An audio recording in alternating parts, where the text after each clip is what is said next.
X. 자, 그러면 쌤하고 오늘은 문장의 짜임으로 요거를 마무리하고 난 뒤에 이거랑 문장 성분이랑 관련된 문제 좀 풀고 그 다음에 문법 요소로 넘어가도록 할게. 그리고 이 부분이 오늘 재밌을 거라고 했던 이유가 뭐냐면 문제가 가장 많이 나오는 것 같아. 그래서 우리가 이제 수능이나 모의고사에서 보면 이번에도 바뀐 거에서 문법은 한 5문제, 많아야 6문제겠지? 근데 무조건 문장에 대한 건 나와. 그리고 그게 뭐 절, 관형절, 너네들이 항상 그렇게 풀었던 그런 문제들이 여기서 굉장히 많이 나온다는 거 생각하고 들어가도록 할게요. 그럼 요거는 조금 이따가 보고 필기 먼저 하면서 갑시다. 자, 그러면 우리 지난 시간에 문장 성분까지 했던 거는 맞지? 주성분 있었고, 부석 성분 있었고, 그 다음에 독립 성분 있었고 했다는 거 기억나지? 아, 너무 빤히 보고 있길래 나도 빤히 봤어. 알겠지? 자, 그러면은 넘어가서 그러면 완결된 내용을 전달하는 형식인 이 문장도 어떻게 짜여 있느냐 이런 걸 한번 오늘은 볼게요. 그래서 제목은 문장의 짜임이고 문장의 짜임. 그리고 문장의 짜임이란 건 주어 서술어 관계가 어떻게 연결되어 있느냐라는 거라고 생각을 해주시면 됩니다. 자, 그랬을 때 문장은 두 가지로 볼 수 있대. 다시 말해 주어와 서술어 구조가 한 번만 나타나는 혼문장이라는 게 있고 이렇게 됐죠? 자, 그리고 나서 주어와 서술어 관계가 2번 나타나는 겹문장이라는 게 있대요. 자, 일단 이렇게 정리를 해보고 그리고 내신에서는 아마 요 문제는 꼭 낼 거야, 얘들아. 이 문장들 중에 성격 다른 거 하나 찾으라고 해가지고 혼문장 찾으라고 할 거거든. 근데 되게 쉬운 것 같아 보여도 되게 문장 구조를 복잡하게 해놓으면 찾기 어려워. 그래서 연습을 좀 해야 돼. 그리고 특히나 이거 옆에다가는 미리 써두고 시작하자. 여기서 조심해야 되는 건 보어. 보어 조심. 그리고 우리가 지난 시간에 배웠을 때 보어는 되다 아니다 라는 서술어 앞에 오는 말을 보어라고 했어. 그래서 이거를 조심하라고 하는 이유가 뭐냐면 이 보어의 구조를 보면 마치 내가 선생님이 되었다처럼 뭔가 주어와 주어 서술어 관계 이렇게 나오는 것만 같기 때문에 좀 조심을 하자는 거야. 보어가 들어있는 건 혼문장입니다. 반드시 꼭 기억을 해주세요. 일단 써놓고 이따가 서술절이랑 이어서 한 번 더 얘기를 할게. 자, 그러면 출제는 일단 내신에서는 요런 거 정도로만 나올 거고 그리고 이제 모의고사에서 많이 나오는 건 겹문장이라고 생각을 하시면 돼요. 자, 그리고 주어 서술어가 묶여있는 관계에 따라서 겹문장을 나누기도 하는데 일단 주어 서술어가 나오고 그 다음 또 주어 서술어가 연달아 나오는 경우를 우리는 이어진 문장이라고 한대.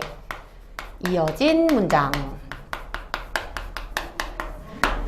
그리고 이런 경우가 아니라 주어와 서술어가 있어. 근데 그 안에 주어와 서술어가 품어져 있는 그런 모습으로 나타나는 경우도 있네. 이런 걸 보고 우리는 아는 문장이라고 한대요. 아는 문장. 그래서 겹문장의 종류가 2개라는 건 문제도 여기서 많이 나온다는 걸로 알아보시면 됩니다. 자, 되지? 그리고 이제 대등하게 이어진 문장에도 종류가 나눠져 있기는 한데 여기서 문제가 많이 나오지는 않아. 되게 쉽거든. 그래서 이것도 바로 한번 가보도록 할게. 자, 그럼 주어 서술어가 이어져 있는데 얘와 얘의 관계에 따라서 또 2가지로 나눈대. 그래서 얘네들을 또 나눠보면 이렇게 나눌게요. 일단 첫 번째. 그 문장들의 관계가 되게 독립적이야. 따로따로 떼어서도 읽을 수 있는 이러한 문장을 우리는 대등하게 이어진 문장.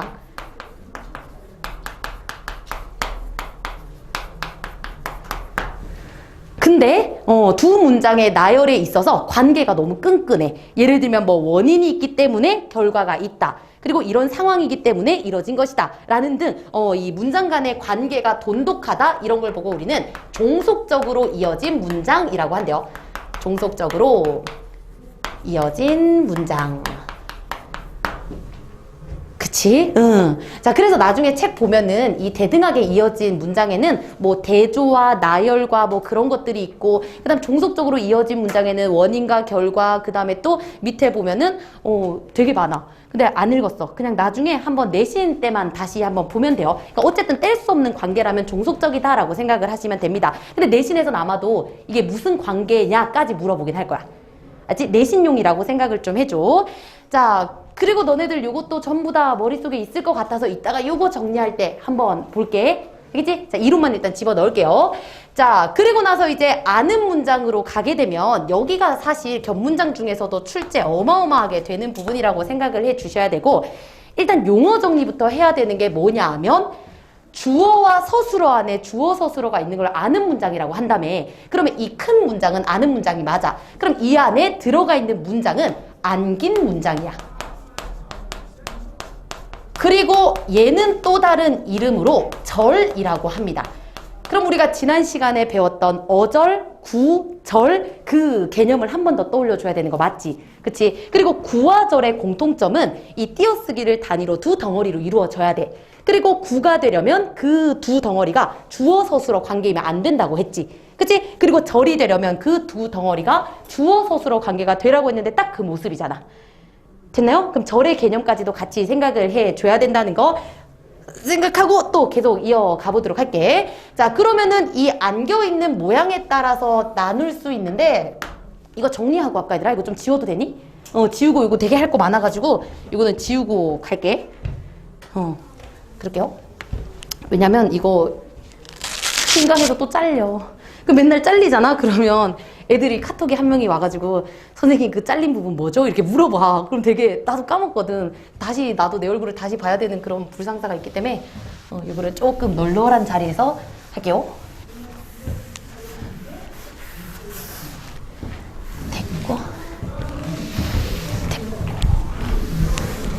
됐고 마를 때까지 기다려야 될까? 자, 그러면 이거 마를 때까지 우리 앞에 있는 거 보고 있는 건 어때? 너무 좋다. 그치? 아이디어 너무 괜찮은 것 같아. 자, 그러면 우리 이거 안긴 문장이 사실 메인 그 요리니까 요 문장의 짜임 아까 했던 거 벌써 복습 한번 해보자 그럼. 자, 문장의 짜임이란 건 주어 서술어 관계가 몇 번 나타나냐 이런 거 물어보는 거라고 했고, 한번 봅시다. 몇 개 나타나는데? 이거 구조가 뭐야 얘들아? 처리는 문장 성분? 주어, 그 다음에 키가 주어입니다. 그 다음에 크다 서술어지. 그치? 그래서 이 문장의 짜임 할 때 가장 중요한 건 뭐냐면, 쌤은 주어부터 찾았지만 그렇게 하지 마. 서술어부터 찾으면 돼. 그치? 그러면 요 말을 듣고 다시 한번 찾아보면 이렇게 가는 거야. 크다가 서술어야. 뭐가 큰데? 키가 커. 됐지? 그럼 키가 크대. 뭐가? 처리는. 그러면 우리가 여기 주어 서술어 관계로 했던 게 그냥 요거 서술어라는 것도 알 수 있는 거지. 그치? 요건 안긴 문장 하면서 꼼꼼하게 봅시다. 자, 그러면 얘는 어쨌든 주어 서술어가 두 번 나왔으니까 견문장이라는 것만 생각하시면 되고요. 그리고 우리 밑에 있는 것도 한번 보자. 자, 서술어 먼저 찾으라고 했어. 얘들아, 서술어 어딨어? 마셨어. 누가? 토끼가. 그 다음에 서술어 또 있어 없어? 없지? 그럼 이거는 혼문장. 됐나요? 혼문장입니다. 자, 그리고 밑에 있는 거 볼까 얘들아? 서술어 어딨어? 피었네. 뭐가? 국화꽃이. 됐지? 또 우리 서술어 있어 없어? 없지? 그러니까 이것도 혼문장이야. 그래서 아까 쌤이 얘기했던 것처럼 혼문장은 이러한 막 수식어 같은 걸 굉장히 많이 두려고 해. 근데 조심해야 돼. 자, 그리고 이제 밑으로 갈게요. 일단 서술어 있어. 뭐가? 내가 있어. 일단 주어 서술어 하나 나왔지? 그 다음 서술어 하나 더 있잖아.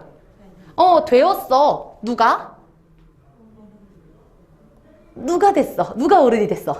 내가 됐지. 그럼 여기에 주어라는 게 이렇게 숨어 있고, 그러면은 우리 되다 아니다 앞에 있는 이걸 뭘 한다고? 보어라고 하는 거지. 그렇지. 그래서 이거 맨날 모의고사에서 나왔던 게 이 어른이 기억해놓고 이거는 안긴 문장의 주어야 라고 맨날 함정 내잖아. 됐지? 보어를 조심해야 되는 이유야. 자, 정리 별표 하나 좀 쳐주시고, 그리고 나서 이제 밑에 문장도 한번 서술어 찾아봅시다. 어디 있는데? 들어왔어. 뭐가? 새 가게가. 그 다음에 또 서술어? 없지. 그치? 그럼 이것도 역시나 혼문장이라는 거 알 수 있겠네. 됐나요? 이렇게 정리해 주시고 찾을 수 있어야 돼. 그리고 쌤이 일부러 이렇게 뭔가 부사어 같은 거 많은 걸 가지고 온 이유가 항상 내신의 첫 번째 문제일 거야. 이게 겹이냐 홑이냐 라는 거 물어볼 때. 자, 그리고 그 다음 우리가 방금 얘기하고 그냥 이론적으로만 봤던 부분도 한번 같이 살펴보고 가도록 할게요. 자, 그러면 이어진 문장 주어 서술어가 쭉 나열된 그런 문장을 우리는 이어진 문장이라고 했고, 그리고 그 문장들의 관계가 똑같아. 그러면 대등하게 이어진 거, 특별한 의미가 들어가 종속적으로 이어진 거라고 했네. 그럼 그 관계들을 한번 봅시다. 자, 일단 서술어 찾아야지. 높다. 뭐가? 기온이. 됐지? 그리고 또 하나 높다. 뭐가? 습도가. 그렇지. 그럼 주어 서술어가 연결되고 있네. 그러니 이어진 문장 맞죠? 자, 그리고 얘들아 이거 대등하냐 종속적이냐 구분하는 방법이 뭐냐면 문장을 순서를 바꿔보면 돼. 응. 그래서 옆에다 써줘. 문장 순서 변화시켰을 때 말이 되면 대등이에요. 왜 그러냐면 대등한 문장, 요 이어진 문장이란 말 자체가 독립적인 게 이어졌다며. 그러니까 얘를 여기 두든 저기 두든 상관이 없다는 뜻이야. 근데 종속이란 건 너무 의미가 끈끈하니까 자리 바꾸면 안 되겠지. 이제 자리 바꿈의 유무로 생각을 하시면 돼요.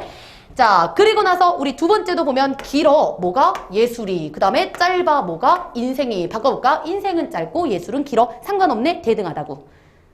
됐죠? 이렇게 그냥 판단을 해주시면 되고. 그리고 또 추워. 뭐가? 밖에는. 그 다음에 또 따뜻해. 뭐가? 안은.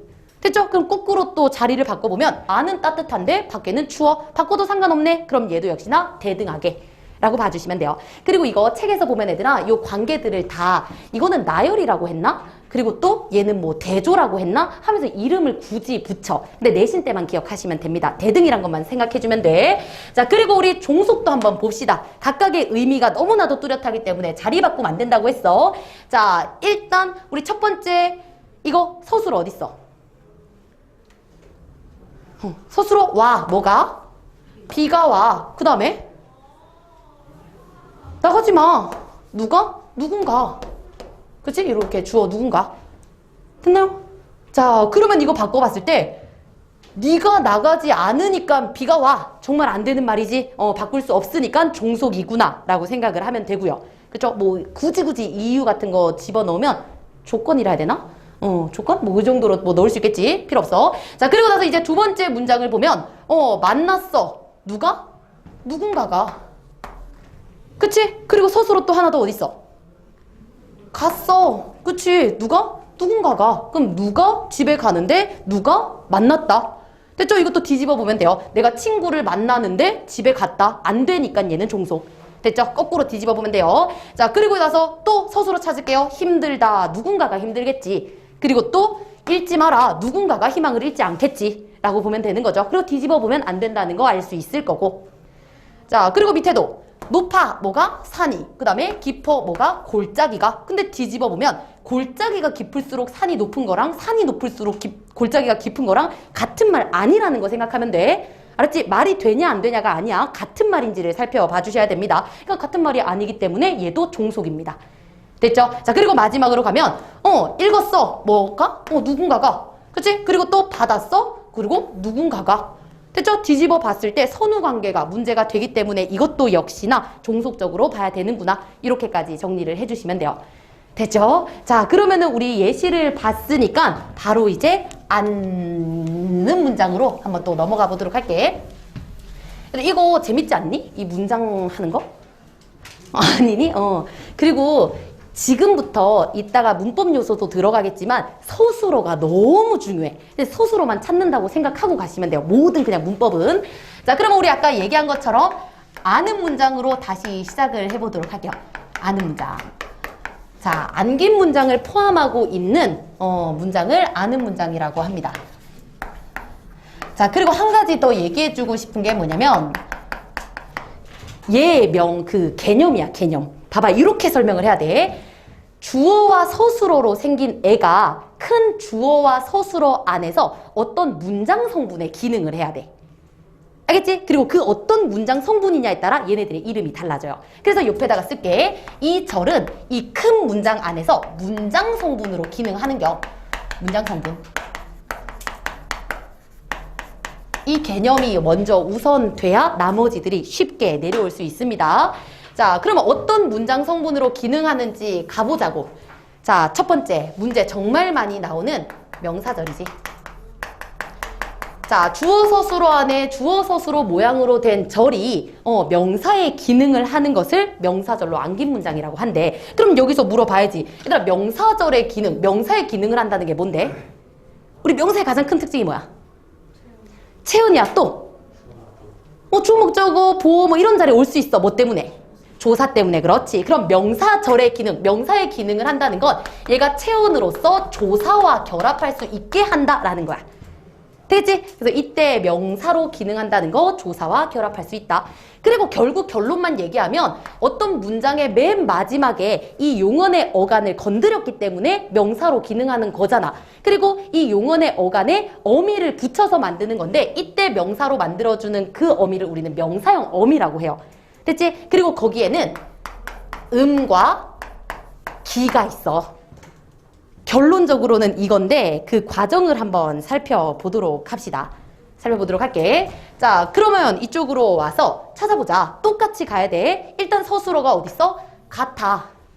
그치? 그리고 무엇인가가 눈과 같아. 됐지? 그리고 또 서술어 하나를 찾아보면 희다. 뭐가? 색깔이. 이렇게. 됐나요?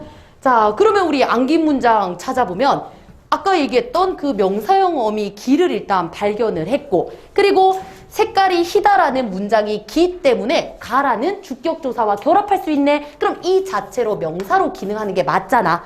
그래서 얘는 명사절로 암기 문장이라고 얘기를 한대. 됐죠? 자, 그래서 이거 맨날 우리 모의고사 보면은 명사형 어미와 결합하여 아는 문장에서 주어로 기능하고 있다라고까지도 나오잖아. 됐죠? 자, 그리고 이제 두 번째 것도 한번 갑시다. 뭐부터 하라고? 서술어만 찾으면 돼. 일단 기다려. 그치? 누가? 농부들은. 그리고 뭐뭐를 기다린대. 됐죠? 그리고 나서 또 하나의 서술어를 찾아보니까 와. 뭐가? 비가 와. 자, 그럼 이것도 역시나 기라는 명사형 어미를 통해서 비가 오다라는 문장을 목적어에 들어갈 수 있는 명사 형태로 바꾼 거네. 이것도 맞지? 같이 납득을 좀 해주고. 자, 그리고 요거 얘들아 예시 다 볼게요. 계속 익숙하게 그냥 인출하려고. 자, 그리고 나서 우리 세 번째 문장도 역시나 똑같이 하라고 했어. 바란다. 누가? 부모는 바란다. 됐죠? 그리고 나서 얘들아 언제나 자식이 행복하기, 이거는 큰 문장에서 이 큰 아는 문장에서 뭘로 기능하는 거야? 무슨 성분이 된 거야 이거? 부모는 바래. 그렇지. 이거는 목적어로 기능하는 거지. 그래서 모의고사에서 맨날 어떻게 나와? 이 안긴 문장이 전체 문장에서 목적어로 기능하고 있어. 대신 여기서 특이한 거 있다면 위에랑 다르게 조사가 생략되었구나. 이 정도만 캐치하면 되는 거지. 그치? 자꾸 조건을 살짝씩 바꿔놓겨. 그리고 안에는 뭐 쉽지. 행복하다, 누가, 자식이 해가지고 이런 것들이 안겨있는 거라고 봐주시면 되는 거고. 자, 그리고 요거는 특이해가지고 쌤이 표시를 했나봐. 요거는 별표 좀 쳐줘. 별표. 자, 별표 하나 쳐주고. 이거는 꽤 재밌어. 자, 한번 볼게. 얘들아 요것도 서술어 먼저 찾는 거 맞지? 떠났어. 누가? 제비가 떠났어. 그러면 아는 문장 주어 서술어 찾았고요. 그리고 또 이제 안에 있는 거 서술어 찾아주면 왔어. 뭐가? 겨울이. 됐지? 자, 그러면 이것도 역시나 명사형 어미 기가 붙어서 주어 서술어를 명사처럼 만든 건 맞아.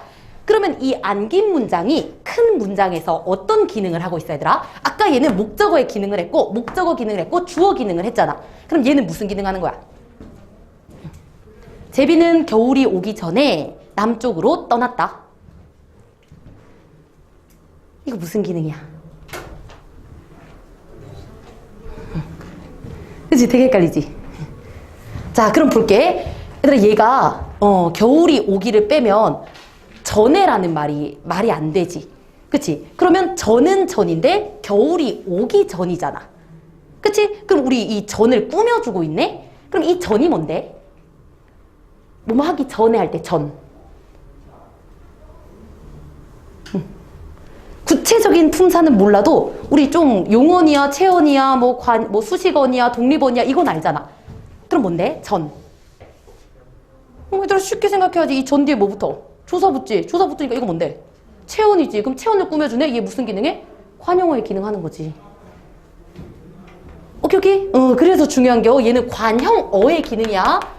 그래서 얘를 풀로 쭉 이게 풀어놓으면 겨울이 오다라는 이 문장에 기라는 명사형 어미가 붙어서 이 명사절 자체가 관용어의 기능을 하는겨. 근데 이상한 거 아니지. 왜냐면 우리 지난 시간에 얘기할 때 관용어가 될 수 있는 애들은 되게 많았어. 그리고 예를 들어 옷은 옷인데 궁동이 옷이야. 그럼 채연이 우리 옷이라는 채연을 꾸며줄 수 있다고 했잖아. 이게 그 경우죠.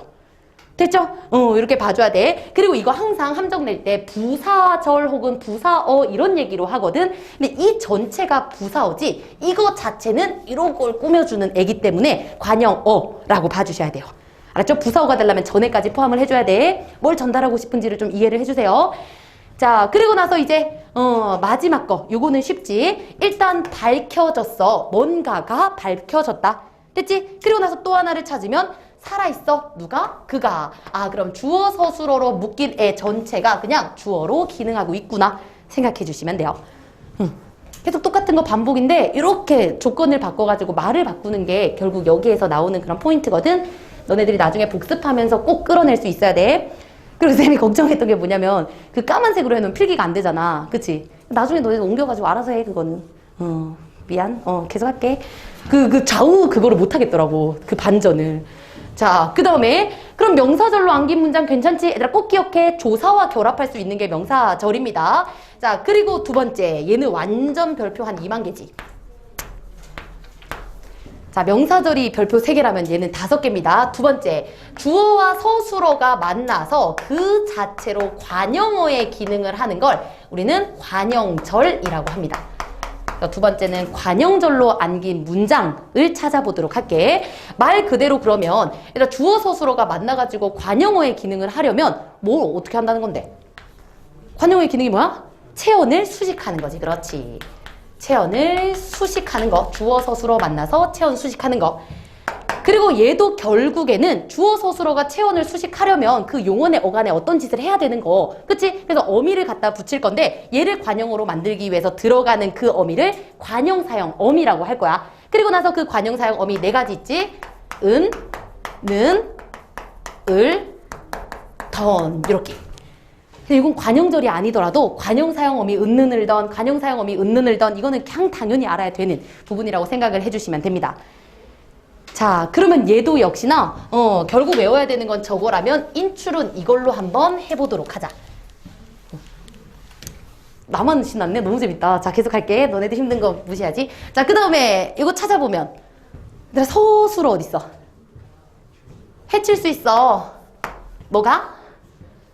운동이, 격렬한 운동이. 그 다음에 또 하나 어디 있는데? 서술어. 그치, 요거는 격렬하다. 뭐가? 운동이 그렇죠. 이렇게 생긴 거지. 그치? 이렇게 생긴 거 일단 판단을 해줘. 주어 서술어가 있고 운동, 격렬한. 그리고 이것도 우리 어미를 찾아보니까 은는 을던 중에 여기 은 들어가 있네. 그래서 은이 붙어서 운동이 격렬하다라는 말을 이렇게 나타내고 있다는 것도 찾을 수 있고. 자, 계속하자. 자, 두 번째 문장에서 우리 서술어 몰랐어. 누가? 그녀가 몰랐어. 무언가를 목적어네. 그치? 그리고 서술어 또 하나 어딨어? 떠났어. 누가? 그가. 그렇지. 그러면 그가 떠나다 라는 거 이렇게 들어가 있다는 것도 확인할 수 있고, 그리고 한 번 더 그 우리 결론적으로 찾았던 은는을던 여기 들어가 있는 것도 확인할 수 있지. 응? 자, 그리고 나서 우리 세 번째 문장도 한번 봅시다. 서술어 어딨어? 형이야. 누가? 그가 형이야? 만났던 사람은 형이야. 그치? 사람은 형이다. 조심해야 되는 거지. 그리고 또 하나 서술 어딨어? 만났어. 누가? 그가. 그렇지. 그럼 이렇게 해서 주어 서술어 있고 또 주어 서술어 있네. 자, 그리고 이제 또 네 번째로 갑시다. 아까 봤던 거지. 자, 서술어 있어. 누가? 내가 있네. 그리고 서술어 됐어. 누가? 내가. 그렇지. 이렇게. 아이고, 여기 있는 애들아 묶으면 안 되지. 미안해. 어른이 된 여기에 내가 있다. 자, 이렇게 봐주면 되고. 자, 그리고 이제 마지막 서술어 퍼져나갔지. 뭐가? 소문이. 그치? 그리고 또 하나는 죽었어. 누가? 그가 이렇게 찾아주면 되겠네. 그리고 이것도 역시나 아까 결론적으로 봤던 어미 은는을던 중에 는이 들어가 있다는 것도 확인하면 되고. 자, 그러면 얘들아 이 관형절에서 조금만 더 중요한 거 보고 지금 상태들이 살짝 좀 메롱해가지고 여기까지 좀 정리를 하고 잠깐 쉬었다가 끊었다가 할게. 자, 일단 이렇게 정리를 하고 난 뒤에 먼저 판단을 해줘야 되는 게 뭐냐면 관형절은 어쨌든 체온을 수식하는 애라고 했어. 그러면 주어 서술어로 묶여가지고 운동이라는 체온 맞지? 꾸며주고 있는 거. 그리고 얘도 사실 꾸며주는 거 맞고 사람 꾸며주는 거 맞고 나 꾸며주는 거 맞고 소문 꾸며주는 거 맞네. 그럼 관형절 맞지? 자, 근데 이 관형절에서도 종류가 또 나뉘어져. 그거를 한번 또 옆에다가 정리를 좀 해보도록 할게요. 자, 옆에다 관형절은 두 가지로 나뉘어. 일단 첫 번째는 관계 관형절이라는 게 있대. 그리고 두 번째는 동격 관형절이라는 게 있대.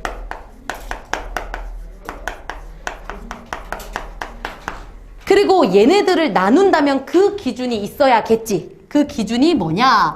만약에 이런 관형절을 만들 때 생략되는 성분이 있다면 관계예요. 근데 생략되는 게 없어? 그럼 동격이야. 오케이? 그냥 일단 쓸게. 생략 유무에 따라서 관계 관형절은 생략이 되는 거, 그럼 동격 관형절은 생략이 되지 않는 것이라고 봐주시면 돼요.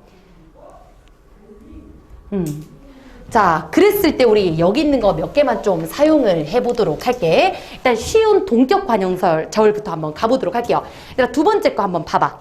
아까 우리 요거 분석을 몰랐어, 그녀는, 그리고 그가 떠나다.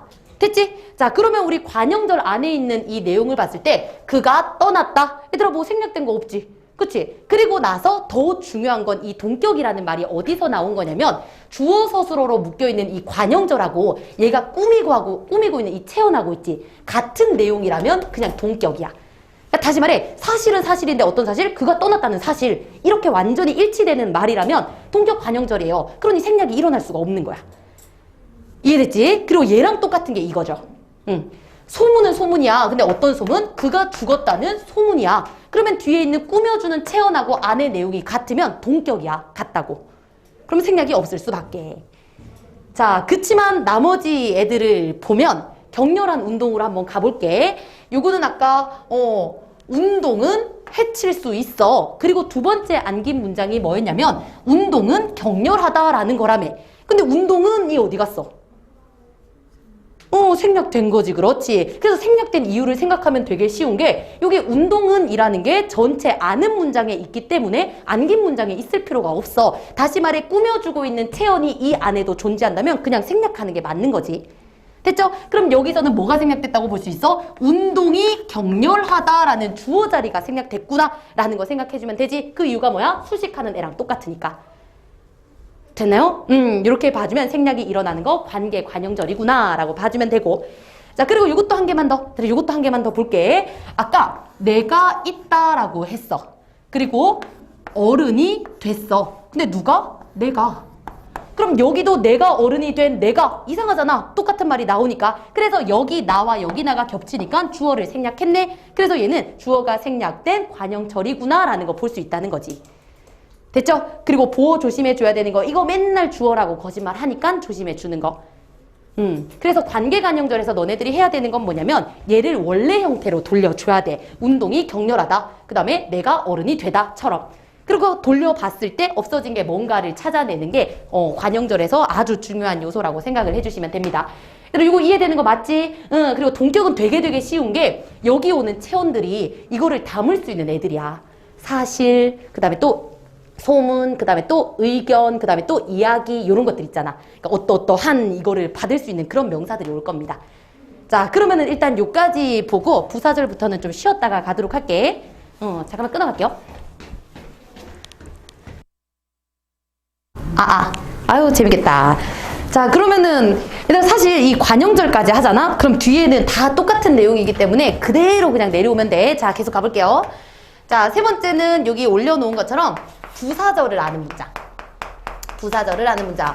그럼 이거 너네들한테 이거 개념화 해봐라 라고 하면 너네들은 뭐라고 말해야 되냐면 아는 문장 안에 있는 주어와 서술어가 그 문장에서 부사어로 기능하는 거. 됐지? 자, 그럼 부사어로 기능하는 거면 어떤 기능인데? 주로 그렇지, 용언을 수식하는 거지.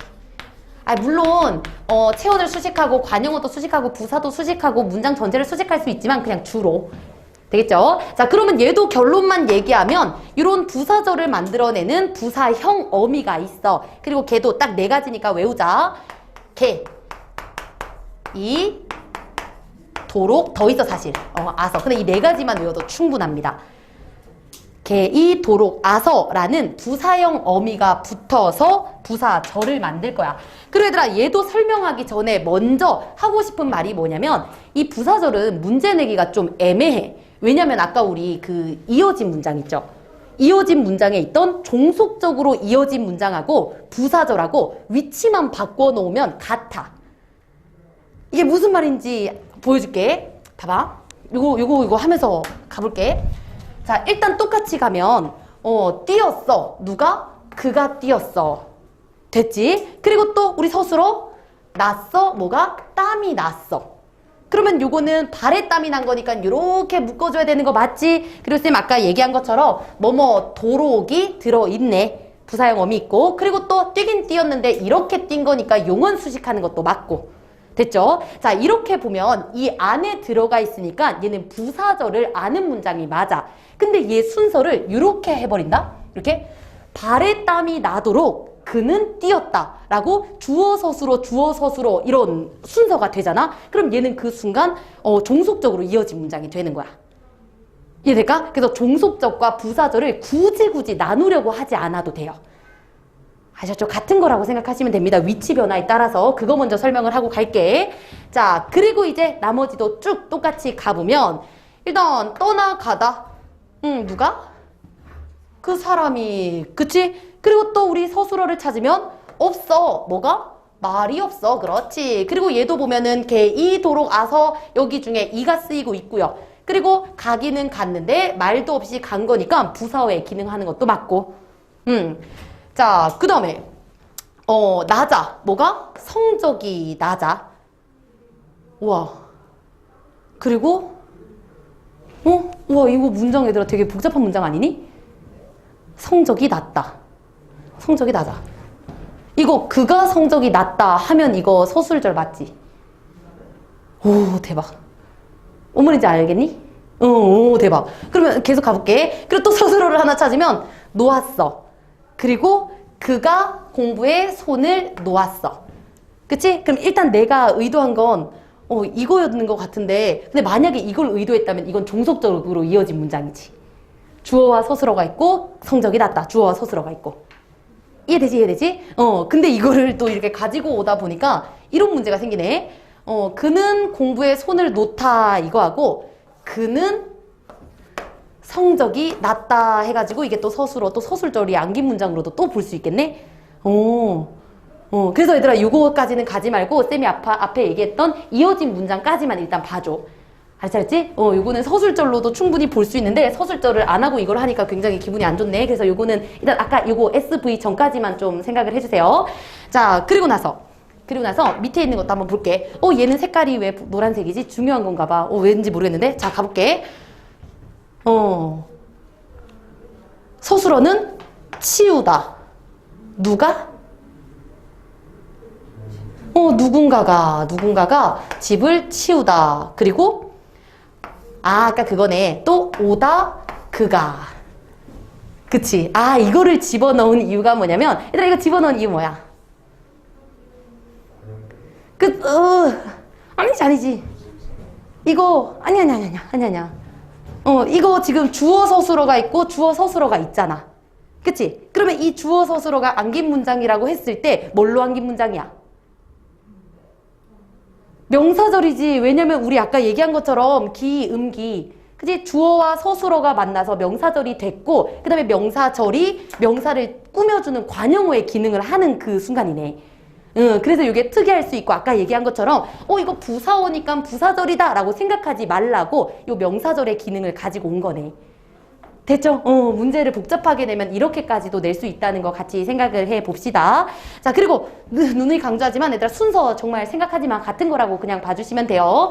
자, 이렇게 그럼 부사절 아는 것까지 됐고 자, 그 다음에 서술절을 가지고 오지 않은 이유가 뭐냐? 얘네들은 결론만 말하면 이런 표지들이 있는 거였잖아. 근데 우리 남아있는 서술절은 표지가 없는 게 특징이야. 그래서 따로 챙기지 않았습니다.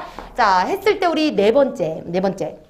그러면은 아는 문장 주어 서술어 안에 있던 주어 서술어가 어떠한 표지 없이 서술어의 역할을 할 때 우리는 서술절로 안긴 문장이라고 얘기를 한대요. 그리고 여기서 기억해야 되는 거 요런 구조라는 거지. 요런 구조. 자, 그래서 이거는 왜 내가 예시 준비 안 했지? 항상 나오는 게 코끼리는 코가 길다. 그죠? 코끼리는 코가 길다. 이거 하나만 좀 써주고, 코끼리는 코가 길다 하나 써주고, 그리고 우리 아까 보고 지나갔던 철이. 아까 보고 지나갔던 철이의 케이스도 보면요. 이렇게 볼 수 있는 거 맞지? 크다. 뭐가 커? 키가 커. 그치? 그리고 철이라는 주어가 남았는데요. 철이는 어쩌고다 라고 해서 이 자체가 서술어의 기능을 하는 거니까 말 그대로 주어 서술어 만나서 서술어의 기능을 하는 서술절이구나 라고 볼 수 있다는 거. 그래서 서술절은 되게 간단해서 이렇게 가지고 왔네. 그리고 아까도 누누이 강조하지만 보어랑 조심을 해줘야 된다는 것도 꼭 기억을 해줘. 자, 그리고 서술절을 방금 쌤이 설명을 했으니까 아까 넘어갔던 요거 볼게. 그럼 이제 서술절만 보면 그는 성적이 낮아. 됐지? 그러면 우리 주어 서술어로 묶인 문장 자체가 서술어의 기능을 하는 거니까 다른 거 다 빼고 요것만 보면 서술절이구나 라고까지 생각할 수 있다고. 됐지? 그럼 요까지 정리를 해 주시고요. 해주고 우리 중요한 문제들도 한번 같이 보고 가도록 합시다. 자, 프린트로 가셔야 되고 책 있는 친구들은 65페이지 한번 펴보도록 할게요. 65페이지.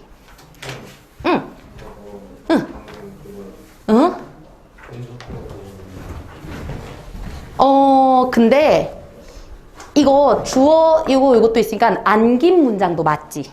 아는 문장. 그는 성적이 낮아서 바꾸면 안 되잖아. 그는 성적이 낮아서 공부에 손을 놓았다가 아니잖아. 손을 놓았기 때문에 이렇게 됐다라는 거니까 원인과 결과에 어떤 의미가 들어가서. 오케이. 됐고. 자, 그리고 뒤로 넘어가서 자 65페이지 쌤이랑 좀 봐야 되는 그런 문제들만 같이 한번 살펴보도록 할게. 이것도 우리 똑같은 맥락으로 정리를 해봐야 되는 겁니다. 자, 일단 1번에서 우리가 밑줄을 좀 그으면 좋은 게 뭐냐? 두 번째 줄에 있는 부속성분. 부속성분에다가 밑줄 좀 그어주고 그 다음에 세 번째 줄에 있는 반드시 필요한 부사어를 필수적 부사어. 이거 우리 옛날에 했었지. 지난 시간에 했었던 것 같아. 왜냐면 부속성분이라는 말 자체는 반드시 필요한 성분이 아니야. 근데 필수적이라는 말 때문에 없어서는 안 되는 거. 그리고 얘랑 연관 지어줘야 되는 게 뭐였냐면 서술어의 자릿수. 이것도 같이 엮어서 생각을 했으면 됐습니다. 자, 그러면 한번 문제 가볼게. 쌤이랑 한번 가보도록 하자. 자, 필수적 부사어 없으면 안 되는 거 찾아볼까? 너네들이 먼저 풀어보고 찾을까, 얘들아?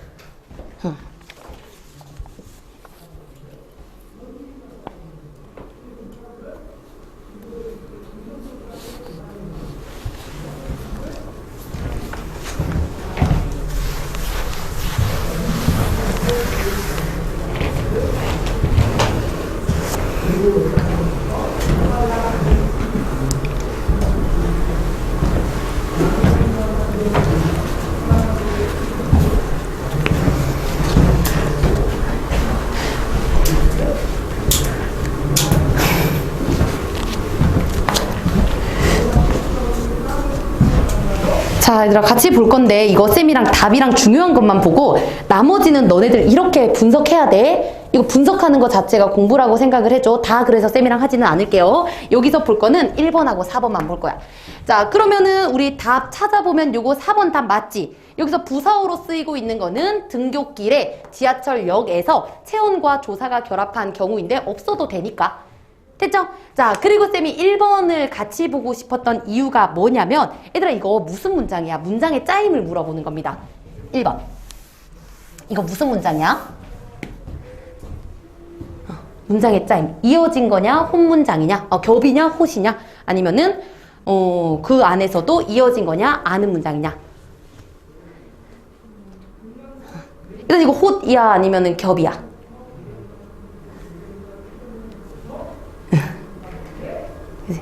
찾아보면 되지. 얘들아 어떻게 찾아? 서술어 찾으면 되지. 일단 서술어 어디 있어?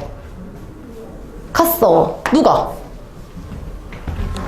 누군가가 갔겠지. 그치? 그리고 또 서술어? 인사를 드렸어. 그럼 벌써 홑, 겹. 겹이지. 서술어 두 개 나왔으니까. 그치? 그리고 인사를 드렸어. 누가? 누군가가. 자, 그러면 얘를 겹 중에서도 뭘로 볼 수 있냐면 아까 얘기한 것처럼 가긴 갔는데 인사를 드리러 갔어. 용언을 꾸며주네. 그러면 얘는 부사어가 만들어진 거 맞지? 그럼 부사절로 안긴 문장으로 보거나 아니면 순서를 바꿨을 때 종속적으로 이어진 문장 이렇게 봐주면 된다고요. 그래서 나는 이거 구조 되게 궁금해가지고 그것도 찾아봤어. 이거 우리 옛날에 개론서 아예 그 임고 때 공부했던 거. 근데 요거를 부사절로 안긴 문장으로 보기는 합니다. 됐죠? 요것도 눈의 강조하지만 서술어를 찾아야 된다는 거 기억해야 돼. 자, 그리고 나서 우리 두 번째, 2번 문제로 가면 문장의 짜임을 찾으라 하는 건데 우리가 계속 연습을 했던 거야. 그래서 이것도 너네들이 문제를 풀지 말고 얘들아, 기억하고, 니은만 너네들이 한번 분석만 좀 해주세요. 우리 계속 했던 거. 기억하고 니은만, 그느만. 문제는 어차피 너네들이 복습하면서 풀 거고.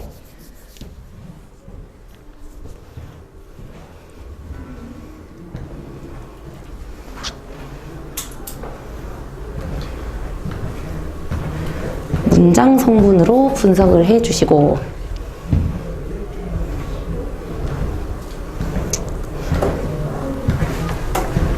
찾을 때는 V가 먼저 있어야 돼. 서술어.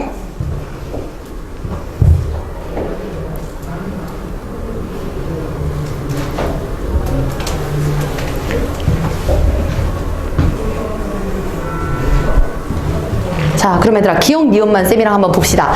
자, 우리 기억은 먹다 마시다 있는 거 맞지? 겹 맞고 그 다음에 내가 먹었고 또 내가 마셨을 거니까 이거 대등하게 이어진 문장 맞죠? 순서 바꿀 수 있으니까. 자, 그리고 니은으로 가면 서술어 일단 어디 있어? 그렸어. 또 하나는 파랗다 이렇게 하나 있지. 이거 V지? 자, 그래서 요거를 분석해보면 그리긴 그렸는데 영희가 그렸어. 그리고 파랗긴 파란데 물감이 파란색이지. 근데 우리 원래 물감이 파랗다라는 말이 와야 되는데 물감이가 없네? 왜냐면 수직하는 말하고 똑같기 때문에 생략된 거네. 관계 관형절로 안긴 문장이구나 까지 가면 되겠다. 되죠? 이렇게 인출을 할 수 있도록 나머지 문장은 너네들이 좀 분석을 제발 꼼꼼하게 해주세요. 그리고 정말 이렇게 하수처럼 안 물어봐 얘들아. 나중에는 이렇게 안긴 문장이 이 안에서 어떤 기능을 하는 것까지 그 다음에 그 생략된 게 어떤 거냐까지도 복잡하게 물어볼 거니까 세심하게 섬세하게 하나하나 전부 다 분석을 좀 해주세요. 자, 요거 정리됐으면 뒤로 넘어갑니다. 자, 뒤로 가서 68페이지로 쭉 가면 68 미안해 66이다. 화내지 않을 거지? 66. 자, 66의 3번 문제를 보면 얘네들은 관계관형절이냐 아니면 동격관형절이냐 요것만 보는 거거든. 그러면 빠르게 너네들이 다 찾아볼게. 그것만 찾을게. 문장 분석 안 하고 이게 동격이냐 아니면은 관계냐.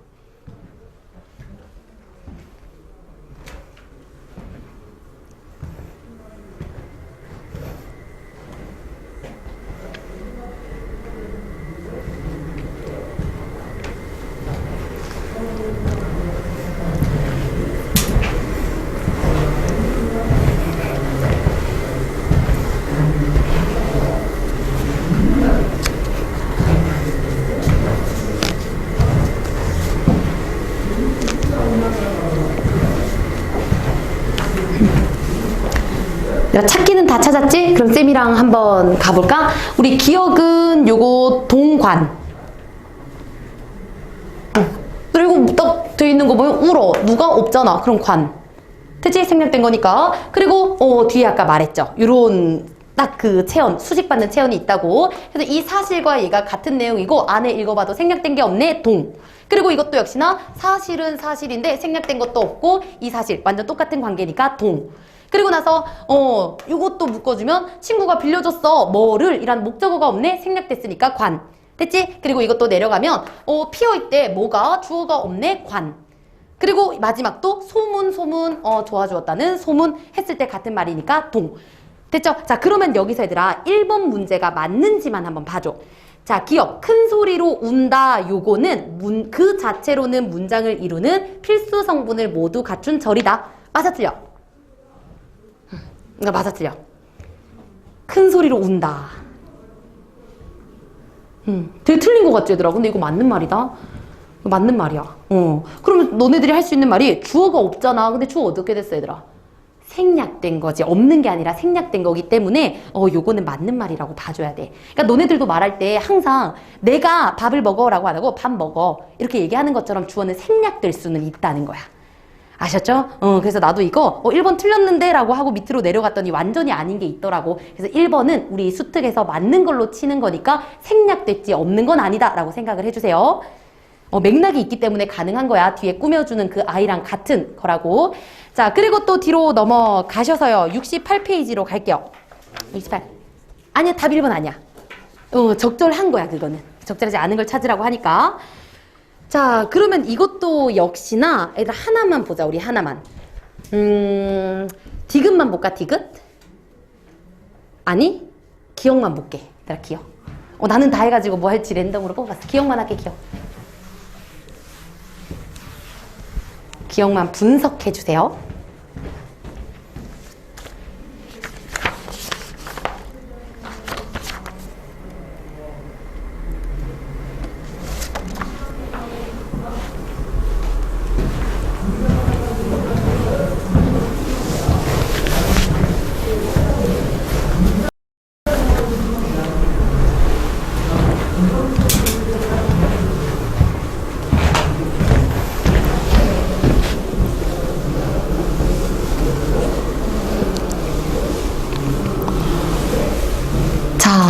그러면 기억 얘들아 한번 볼까?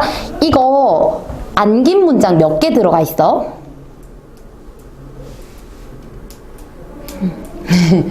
정답 1, 1개, 2개, 3개, 4개. 몇 개? 몇 개? 이거 3개 들어가 있죠? 3개 들어가 있어. 왜 그런지 찾아보자. 일단 첫 번째, 우리 이거 찾았지 얘들아?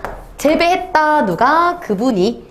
그러고 나서 뭐를 재배한지가 생략됐으니까 관계관용절이라는 거 알 수 있네. 그치? 그리고 또 하나 은는을던 중에 여기 은이라는 관형사용 어미가 있으니까 그럼 관형절로 안긴 문장 하나 있고 그 다음 또 없어. 뭐가? 맛이 없네. 오잉?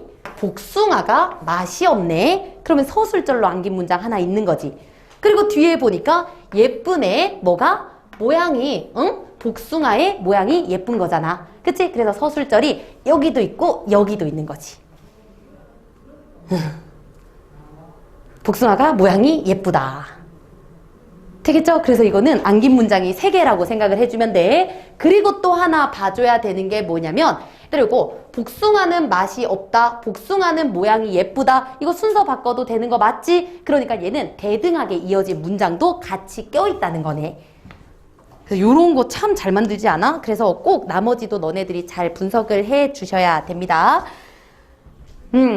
자, 그러면 나머지 니은 디귿은 꼭 제발 복습할 때 보시고요. 밑에 있는 것도 쌤이랑 같이 보려고 했는데 이거는 너네들이 할 수 있잖아. 쌤이 요거 가지고 온 이유 알지? 우리 관형어에는 종류가 많았어. 그래서 그거를 너네들이 직접 분석하면서 이게 어떻게 만들어진 관형어인지 꼭 하나하나 이거 써보면서 정리를 해 주시면 돼요. 자, 그러면 우리 요까지 보고 안 쉬어도 되지? 뭐 이제 얼마 안 남았으니까 계속 한번 조금만 더 가보자. 괜찮아. 뭐 안 괜찮으려나? 해볼게 그냥. 자, 그러면 우리 이제 다음 이론으로 가게 되면 드디어 문법 요소로 왔어. 문법 요소.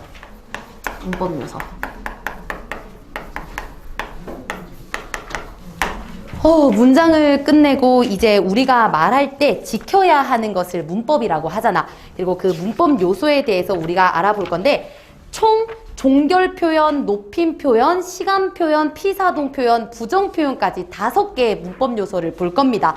그리고 여기서도 강조하지만 서술어가 중요해. 그러니까 문법은 서술어라고 생각을 하면 돼. 자, 그럼 오늘은 될 수 있을 때까지 종결과 높임까지 한번 노력은 해볼게. 그럼 종결 표현부터 한번 가보도록 할게요.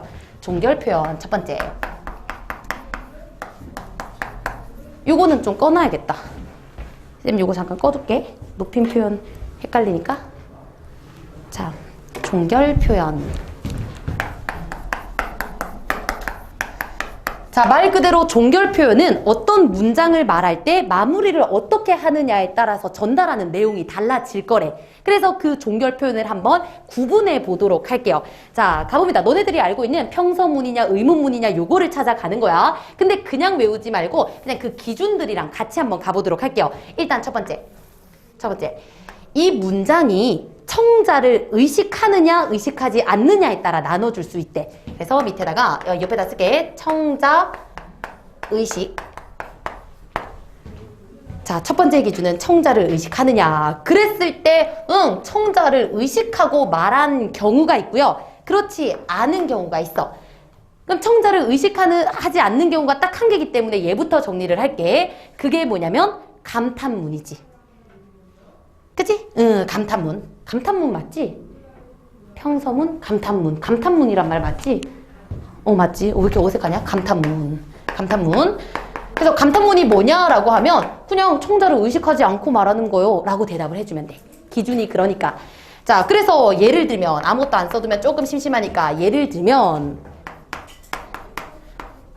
달이 밝구나. 꽃이 예뻐라. 아이 예뻐라. 이런 거. 혼자 하는 말. 자, 감탄문 더 설명 안 해도 되지 그러면? 그리고 쌤이 요거 예시 뻐라 가지고 온 이유가 뭐냐면 얘들아 뭐뭐 어라 알아 이거 뭐 어떤 문장 만들 때 쓰는 말이야? 명령, 행동을 명령할 때 쓰는 말이지. 근데 이거 명령물이라고 보면 안 되는 거 맞지? 그치? 요거 때문에 가지고 온 거라고 봐주면 되고. 자, 그러면 감탄문을 제외하고는 나머지 전부 다 청자를 의식할 겁니다. 그러면 그 중에서도 또 기준을 나눠보면 잠깐만. 맞아. 미안해.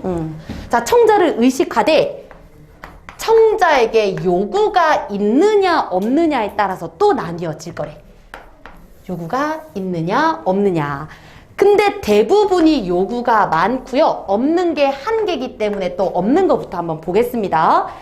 청자가 있긴 하지만 그냥 말하는 거. 얘를 우리는 평서문이라고 해요. 평서문. 요구 없이 자기의 감정이나 어떤 내용을 진술하는 말. 포인트는 요구가 없다는 거 생각해주면 돼. 요구가 없다. 그래서 이것도 얘 들어볼까? 얘. 뭐뭐이다.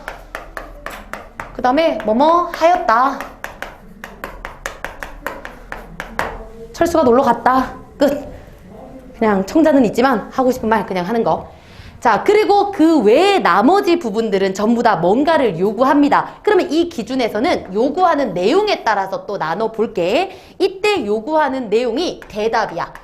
내 말에 대답을 요구하는 경우가 있고 그게 아니라 내 말에 따라 행동을 요구하는 경우가 있어요. 자, 그랬을 때 대답하는 경우는 하나, 행동 요구하는 건 두 개니까 또 하나짜리를 처리해 볼게. 자, 대답을 요구하는 문장을 우리는 의문문이라고 하지. 의문문. 그래, 쌤이 생각하기에 여기서 문제 낼 만한 건 의문문밖에 없을 것 같아. 의문문. 자, 그러면 대답을 요구하기는 하는데 그 대답의 종류에 따라서 또 세 가지로 나뉘게 돼요. 자, 첫 번째. 물어봤을 때 그냥 yes or no 이렇게만 대답하라는 거 판정 의문문이죠. 판정. 판정해라. 예, 아니요. 이런 대답을 요구하는 경우를 판정 의문문이라고 얘기를 하고요. 그래서 너 밥 먹었니? 네. 밥 먹었니? 아니요. 판정 의문문인 거지. 됐지? 그리고 두 번째는 내가 물어본 거에 대한 설명을 요구하는 거. 이게 설명 의문문이죠. 설명 의문문. 자, 그래서 방금 예시를 좀 이어보면 안 먹었다면 왜 안 먹었는데? 라고 왜 같은 의문사가 들어가야 돼. 의문사에 대한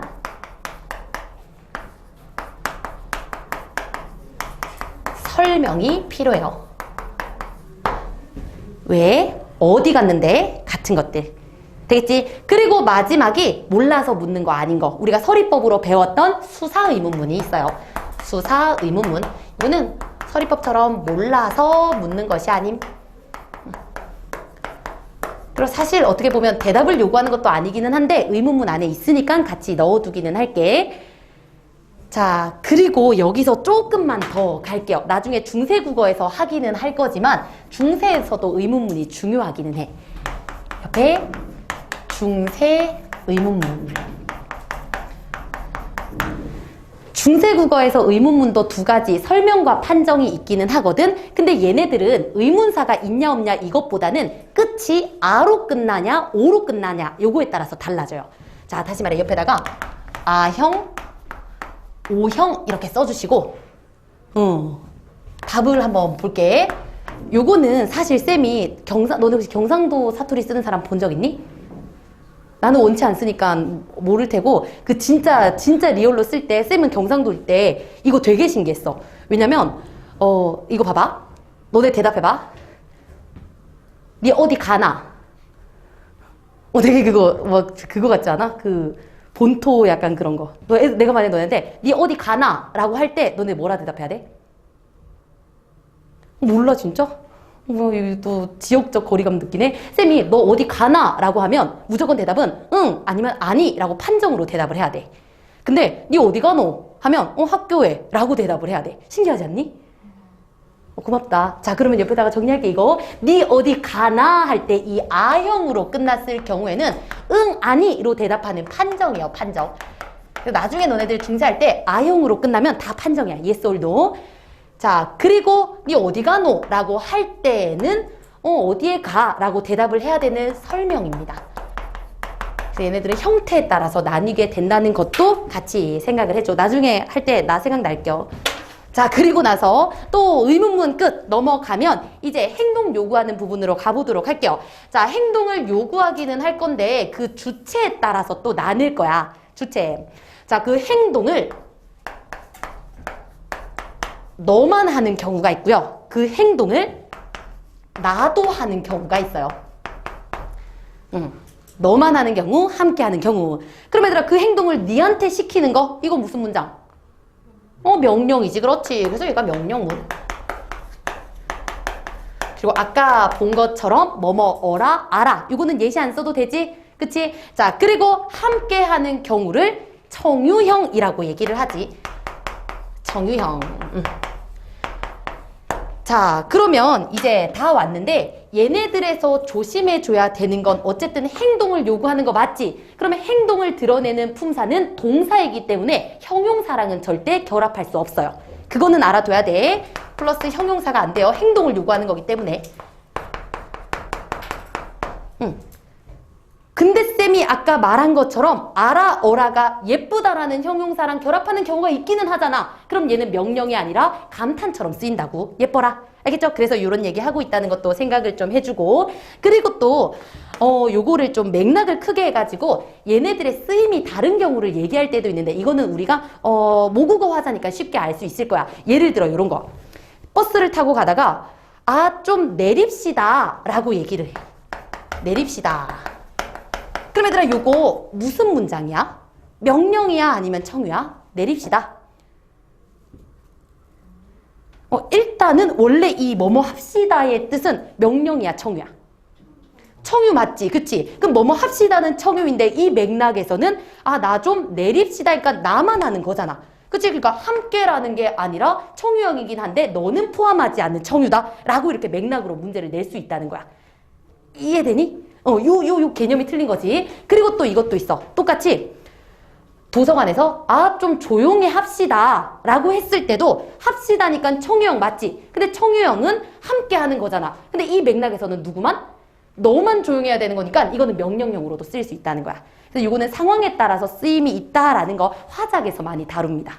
됐죠? 그냥 당연하게 그냥 모국어 화자니까 이라고 생각을 해주면 돼요. 자, 그러면 요거는 넘어가도 될까? 그러면 우리 종결 표현은 요게 끝. 자, 그러면 넘어가서 이제 높임 표현으로 가보도록 할게요.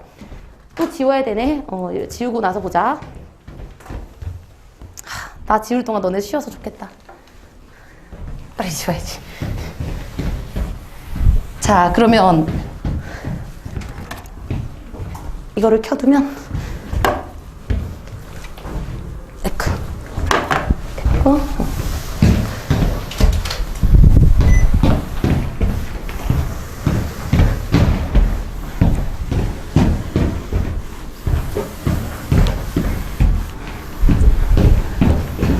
됐어. 자, 그러면 높임까지 얘들아 가볼게. 알겠지? 어려운 거 아니니까. 자, 쓸게요. 종결 끝났고 높임 표현. 자, 그럼 높임 표현의 개념은 말 그대로 그 대상을 높이거나 혹은 낮추는 표현이라고 생각을 하시면 됩니다. 여기다 쓸게. 높임의 대상이 되는 그 대상을 높이거나 낮추는.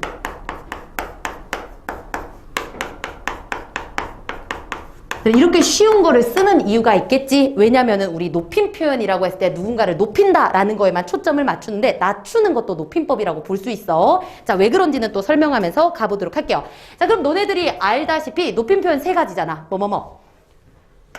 주체, 주체, 그렇지, 주체. 그 다음에 객체, 그 다음 상대 높임까지 해서 세 개가 있다고 생각을 해주시면 되고요. 자, 그러면 물어볼게. 주체는 누구 높이는 건데? 누구? 높임의 대상이 누군데? 주체? 주어지, 그렇지. 문장 속에 있는 주어를 높이면 주체 높임. 문장 속에 있는 주어를 높이면 주체 높임. 그럼 객체는? 문장 속에 있는 목적어나 하나 더. 부사어를 높일 경우에 객체 높임이라고 하지. 더 쉽게 말하면 얘들아, 주어는 뭐뭐가를 높이는 거. 그 다음에 뭐뭐를 혹은 뭐뭐에게를 높이는 거. 이렇게 기억하면 되겠지. 그리고 얘들아, 상대 높임은 누구 높이는 거? 상대니까 이거는 문장 밖의 얘기라는 거 기억해야 돼. 알겠지? 위에는 문장 성분이지만 상대 높임은 청자. 자, 그러니 이것도 먼저 말하고 가면 상대 높임이 나오려면 반드시 대화 상황이 나와야 된다는 것도 기억을 해야 돼. 누군가에게 말을 건네는 상황처럼 대화가 전제되어야 됩니다. 대화. 아마 서술형으로 이거 나오면 상대 높임 때문에 틀리는 경우가 꽤 있을 거야. 그러니까 그 대화 상황인지를 꼭 판단을 해주세요. 자, 그러면 한 가지 더 물어볼게. 주체, 객체, 상대가 이런 거라면 얘네들을 나누는 기준이 뭔데? 기준. 뭐를 기준으로 이렇게 나눈 거야? 아까 얘기했던?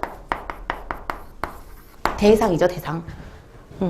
그래서 이것도 내신에서 쌤이 옛날에 보고 되게 신박하다고 생각했던 게 애들은 이 기준을 되게 대충 생각하고 있었나 봐. 그때 선지가 그 대상을 높이는 실현 방법에 따라 세 가지로 나눈다. 얘들아, 방법이 아니야. 그냥 대상에 따라 나눈 겁니다.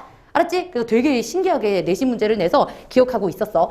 자, 그러면 한번 주체 높임부터 가보도록 할게. 이거 너네들 그냥 위아래가 있다면 쉬운 내용일 거야. 그래서 앞에 가지고 온 걸로 한번 봅시다.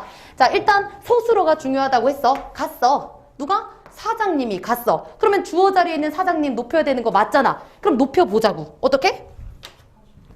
가셨어. 또? 대간이지? 또? 깨서 그렇지. 얘들아, 너네 그 위아래 있잖아. 자, 그리고 혹시나 너무 좀 극존칭을 하기 위해서는 뭐 대개까지 정도 바꾸면 되겠네. 됐죠? 자, 그리고 나서 우리 요 밑에 있는 것도 한번 해볼까? 사장님께서 당연히 깨서. 그 다음 집에 그렇지, 있다가 아니라 계시다. 이렇게 바꿔주면 되겠다. 그러면 요거를 한번 정리해보자고. 옆에다가 정리를 할게, 저거. 이거는 뭐 필기할 필요도 없지. 너네들 아는 거니까. 그러니까 요거를 한번 취합해보면 주체 높임을 실현하기 위한 방법. 첫 번째, 사장님 이가 아니라 깨서를 붙이면 돼. 그리고 이때 깨서는 주격 조사잖아.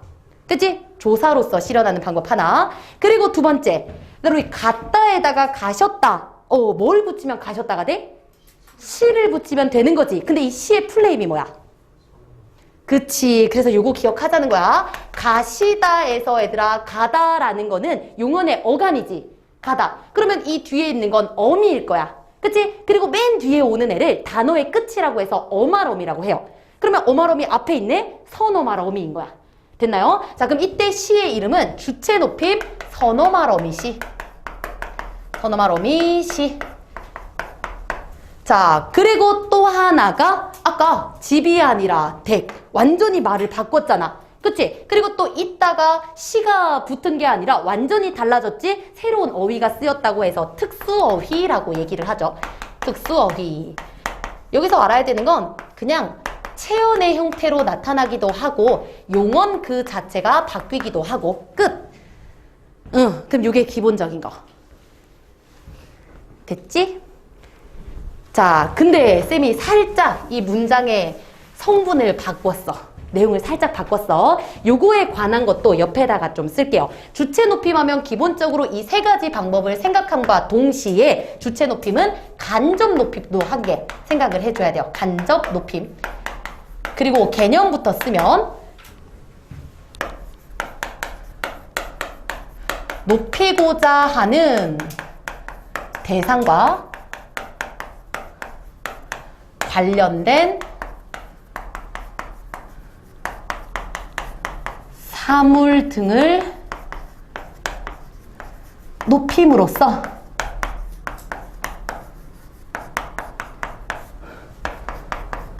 주체를 높이는 방법.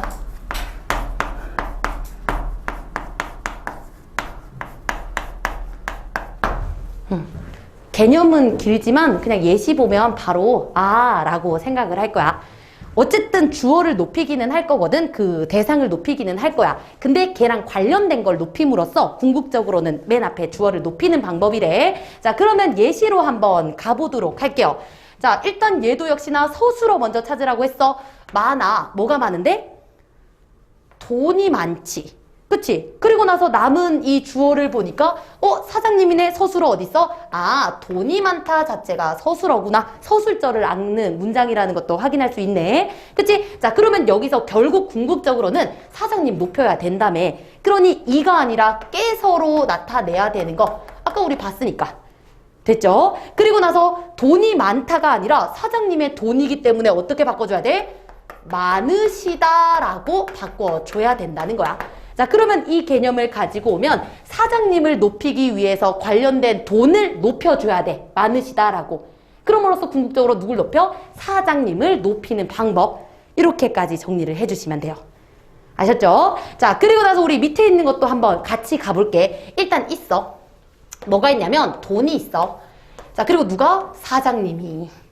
요것도 똑같은 그런 구조라고 보면 되겠네. 그럼 얘도 역시나 사장님께서라고 바꿔줘야 되고 돈이 있다가 아니라 돈이 있으시다라고 바꿔줘야 되는 거지. 그럼 쌤이 똑같은 거를 가지고 온 이유가 뭐냐면 우리 아까 바로 위에 있는 맥락에서는 집에 있다 할 때 얘는 있으시다가 아니라 계시다로 바꿨지. 하지만 간접 높임을 실현할 때는 계시다가 아니라 있으시다만 써야 된다는 거야. 됐죠? 요거를 보여주기 위해 가지고 온 거라고 생각하면 돼. 그럼 다시 돌아와서 얘는 절대 특수어휘로 실현할 수 없구나 라고도 생각을 해주면 되겠네. 특수어휘로 실현할 수 없다. 자, 말은 이렇게 정리하지만 얘들아 이거 되게 상식적인 거다. 되게 상식적인 거야. 이런 일이 일어나는 이유는 사실 뭐 간접이냐 직접이냐 이걸 다 떠나서 의미가 달라. 집에 있다 할 때 있다는 그 나의 존재를 얘기하는 거잖아. 그치? 그리고 밑에 있다는 소유를 얘기하는 거야. 그러니까 존재일 때는 당연히 계시다, 존재의 의미잖아. 근데 소유를 우리가 계시다라고는 하지 않지. 그렇기 때문에 그 의미 차이에서 오는 건데 결론만 어쨌든 외울 거라면 특수어휘 계시다는 못 쓰는구나 라고 가는겨. 의미 차이라는 거 생각하시면 돼요. 자, 그러면 주체는 진짜 끝. 주체 진짜 끝입니다. 자, 그러면 이제 바로 또 객체로 넘어가 보도록 할게요. 객체. 자, 쉽게 여기서 또 애들이 많이 실수를 하는 것부터 얘기하면 목적어까지는 잘 말하는데 부사어를 잘 말을 안 해. 그러니까 꼭 뭐뭐를 혹은 뭐뭐에게를 높이는 거라고 좀 기억을 해주면 됩니다. 자, 그럼 똑같이 한번 가보자. 자, 사장님이 회장님에게 돈을 주다. 역시 줬어. 누가? 사장님이. 그럼 사장님도 높여야 되는 거 맞지? 그러니까 얘도 이가 아니라 깨서로 먼저 바꿔주고 그럼 이 부분에서는 주체 높임이 쓰였다는 거 알 수 있겠네. 자, 그리고 회장님도 당연히 높여야 되는 거 맞지? 그러니까 에게가 아니라 깨라고 해야 돼. 그리고 우리 회장님인데 준다가 아니라 드리다라고 말을 하는 거지. 드리다. 자, 그럼 이것도 이렇게 정리를 하고 난 뒤에 취업해서 그냥 이론 정리하시면 돼요. 자, 가볼게. 그대로 가면 회장님에게니까 이거 조사 맞죠? 에게 그리고 부사어를 높여주는 거니까 부사격 조사 깨를 써야 되고 깨. 그리고 주다를 드리다로 바꿨어. 얘들아 비슷한 게 아니라 완전히 달라지지. 그래서 이것도 역시나 특수어휘로 높이는 거구나. 이렇게 정리. 특수어휘. 자, 그리고 위에는 쌤이 체언 용언으로 나뉜다라고만 말했지만 얘는 그냥 알아두면 편해.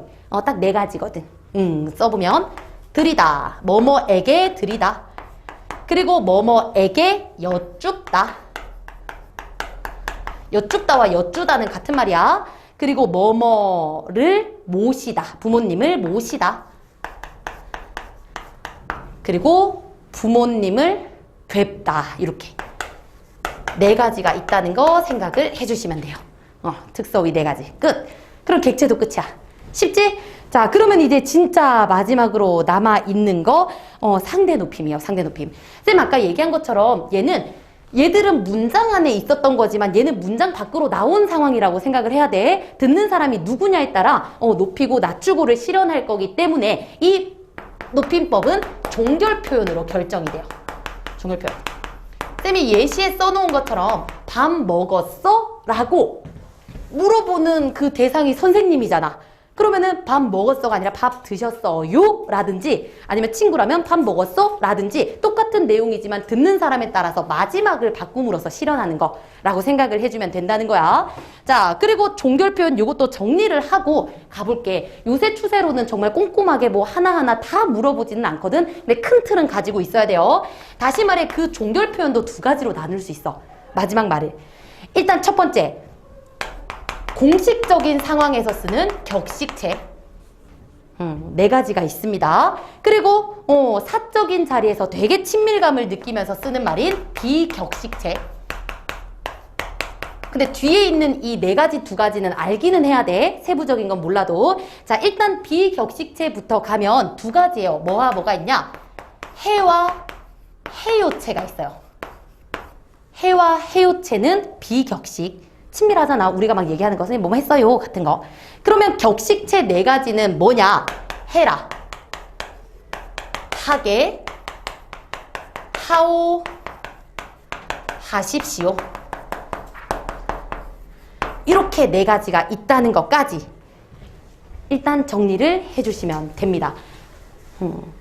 요새 추세는 얘들아 이 평서문과 뭐 옛날에는 그랬어. 평서문부터 해서 뭐 의문문까지 얘네들의 형식을 다 외우라고 했었는데 요새는 안 그러는 추세지만 이름은 알고 있어야 돼. 자, 그러면 여기서 한번 볼게. 여기서. 자, 위에 선생님 밥 먹었어? 하면 안 되는 거 맞지? 그럼 여기 아까 얘기한 것처럼 요라는 말을 붙여주면 돼. 그러면 우리 아까 말한 것처럼 뭐뭐 해요? 요가 붙네? 해요체라는 거, 비격식체라는 거. 그러니까 되게 친밀한 상황에서 쓰는 거구나. 이 정도만 알면 돼요. 됐지? 그리고 또 하나. 얘들아 여기서 쌤이 한 개 더 얘기를 하면 비격식체는 말 그냥 요 용어만 보면 되게 반말같이 생기지 않았어? 비격식? 근데 여기 안에서도 낮추는 말이 있고 높이는 말이 있어. 그리고 또 격식체라고 해서 되게 존중하는 것 같지만 요거는 낮추는 말, 높이는 말이 있어. 그래서 요거 하나의 반말이다, 요거 하나의 존댓말이다 라고 하면 안 돼. 둘 다 공존하고 있다는 걸 생각을 해주시고요. 그리고 이 낮춘다라는 개념 때문에 제일 처음에 시작했던 낮추는 여기 나오는 거야. 알았지? 요것도 꼭 같이 생각을 해주시면 돼요. 자, 쌤이 이렇게 가지고 온 이유는 뭐냐면 그래도 구분은 할 수 있어야 된다고. 이게 무슨 체인지는. 자, 그러면 쉬운 거부터 갈까? 얘들아 이거 무슨 체? 밥을 먹어. 해체. 그치? 밥을 먹어. 그리고 밥을 먹어라. 해라체. 그리고 밥을 먹자. 어렵구나. 그 밥을 드십시오. 하십시오 체. 그리고 밥을 먹는다. 어렵구나. 그치? 자, 그래서 요거를 구분할 수 있는 정도만 쌤이 알려주면 이거랑 이것 때문에 그래. 요거랑 요거. 일단 맞지? 그럼 여기다가 좀 쓸게. 자, 문제가 되는 건 해와 해랍니다. 자, 둘 다 공통적으로 뭐야? 낮춤말? 그 다음에 또? 이거 명령문이고, 그 다음에 또 하나? 얘는 반말이야, 반말. 둘 다 반말이야. 자, 그러면은 우리 쌤이 이렇게 써놓은 것 중에서 얘 밥을 먹는다, 반말 맞지? 먹는다, 반말. 그리고 밥을 먹자, 반말 맞지? 그리고 또 밥을 먹어, 반말 맞지? 그치? 그리고 밥을 먹어라, 반말 맞지? 그래서 이 반말, 이 네 가지가 해 아니면 해라체야. 반말이면 해 아니면 해라체야. 일단 이렇게 생각해줘. 근데 쌤이 아까 쌤 하게도 이거 반말이라면서요. 근데 얘들아 얘는 너무 뚜렷해. 자네 밥 먹게. 이런 걸 뭐 고민할 필요는 없잖아. 됐지? 그래서 고민되는 건 요거들 중에 있다고 생각하면 돼. 그럼 얘가 해고 해라 이제 어떻게 하냐면 해가 아니면 얘들아 뭐였지? 비격기체? 해를 높이면 뭐가 돼? 해요가 되지. 그럼 해와 해요의 차이는 뭐야? 요잖아. 그러면은 해에다가 요를 붙이면 해요체가 되네. 그럼 요를 떼면 해체가 되네. 그럼 요를 붙일 수 있으면 해체겠네. 이렇게 가는 거야. 그러면 내가 밥을 먹는다요. 안 되지. 해라체야. 됐나요? 그리고 또 밥을 먹자요. 안 되지. 해라체야. 그리고 또 밥을 먹어요. 되니까 해체야. 그리고 또 밥을 먹어라요. 안 되니까 해라체야. 됐을까? 이렇게 봐주시면 돼요. 그래서 얘네들을 구분하는 건 일단 반말임을 찾아야 되고 그리고 두 번째 요를 붙일 수 있으면 해체, 못 붙이면 해라체. 이 정도 나눠주면 돼. 그리고 나머지 하우나 하게는 얘들아 너무 간단해. 밥을 드시오. 당연히 하우체. 자네 뭐뭐 하게. 당연히 하게체. 뭐뭐 하네. 뭐뭐 하네체. 하겠지? 그치? 그래서 요 두 가지만 좀 조심을 해주시면 됩니다. 자, 그러면 오늘 쌤이 가지고 온 게 다긴 한데 이거 한 가지만 더 해도 돼? 이거 진짜 높임 표현을 뭔가 안 하고 지나가면 좀 찝찝해가지고 그러면 이거를 총 이렇게 정리를 해봤을 때 선어말 어미를 써가지고 높임 표현을 실현하는 건 누구만? 주체 높임만이지. 그래서 근처에다가 한 가지만 쓸게요. 하지만 그렇죠. 현대에서는 주체 높임만 선어말 어미 시를 썼지만 중세의 높임법을 보면 선어말 어미가 모두 다에 있어요. 모두 다에. 여기서는 선어말 어미 쓰임이 더 많습니다. 자, 순서대로 보면 주체 높임에서는 선어말 어미 지금이랑 똑같아. 시가 쓰여. 하지만 상황에 따라 샤로 나타나기도 해요. 시샤. 시샤. 나중에 외울 거야. 그런 게 있다고만 생각해줘. 그리고 중세국어 가면 목적어나 부사어를 높이기 위해 선어말 어미 본 적 있어. 삽, 잡, 잡 요렇게. 얘도 있어. 삽, 잡, 잡. 그리고 마지막 청자를 높이는 상대 높임을 얘기할 때조차 이렇게 옛니응이 들어가 있는 이 it 요런 애가 있으면 상대를 높이는 종결 표현의 하나라는 거야. 되겠지? 그럼 너네들이 지금 기억해야 되는 건 뭐야? 지금은 선어말 어미 쓰임이 제한적이지만 중세에서는 되게 보편적이었다. 이 틀을 일단 가지고 가세요. 나머지 부분은 그때 가서 외우시면 됩니다. 되셨죠? 자, 그러면 오늘은 이렇게 정리를 해주고 얘들아 암기할 게 많아. 꼭 복습해주고 문제도 풀고 그럼 여기까지 할게요.